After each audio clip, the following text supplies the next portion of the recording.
ભરૂચ જિલ્લો ઔદ્યોગિક હબ તરીકે ઓળખાઈ રહ્યો છે. ભરૂચ જિલ્લાનું દહેજમાં કરોડો રૂપિયાનું રોકાણ કરી ઔદ્યોગિક વસાહતો સ્થાપવામાં આવી છે. આ ઔદ્યોગિક વસાહતોમાં છાસવારે બનતી ઘટનાઓ એક ગંભીર સવાલ ઊભો કરે છે. શું ગુજરાતનું પોલ્યુશન કંટ્રોલ બોર્ડ એ કાગળ ઉપર જ છે? સેફ્ટી અને હેલ્થના નિયમો બધા કાગળ ઉપર જ છે? સામાન્ય નાગરિક, સ્થાનિક નાગરિક કે કંપનીમાં કામ કરતો કામદારની સુરક્ષાના નિયમો જે છે તે માત્ર કાગળ ઉપર છે?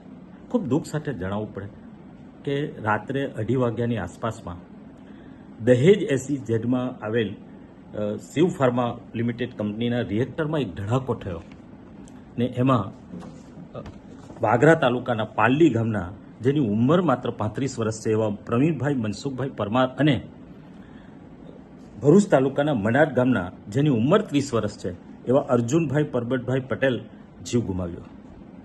બીજા વાગરા તાલુકાના તહકલ ગામના શૈલેન્દ્રસિંહ યાદવ નામના કામદાર આજે વડોદરા હોસ્પિટલમાં છે. અવારનવાર આપણે સાંભળીએ છીએ કે આ કંપનીમાં ધડાકો થયો, આ કંપનીમાં 2 કામદારનું મૃત્યુ થયું, આ કંપનીમાં 1 કામદારનું મૃત્યુ થયું, વારંવાર આવે છે. લીપાપોટી થાય છે. કેટલાક આગેવાનો દોડી જાય છે, કંપની અને કામદારો વચ્ચેનો સેતુ બનીને સમાધાન કરાવી દે છે. અહીંયા સવાલ છે કે ભાઈ આ ઔદ્યોગિક વસાહતો સ્થાપવાની જ્યારે વાત થઈ, આપણા વડવાઓએ જ્યારે અહીંયાની જમીનો આ કંપનીઓને આપી ત્યારે અહીંયા વિકાસ થશે, રોડ બનશે, ઇન્ફ્રાસ્ટ્રક્ચર બનશે, એજ્યુકેશન આવશે, રોજગારી મળશે, આ બધી જ વાતો કરેલી હતી. શું એ બધું આજે ફરીભૂત થયું છે? તો જવાબ તો ના જ મળશે. પણ અહીંયા આ જે ઘટનાઓ બને છે એ ઘટનાઓ માત્ર કંપનીઓ ઓછા સમયમાં વધુ નફો રળવાની જે એમની નીતિ છે, જેના કારણે સુરક્ષાના નિયમોનું ઉલ્લંઘન કરીને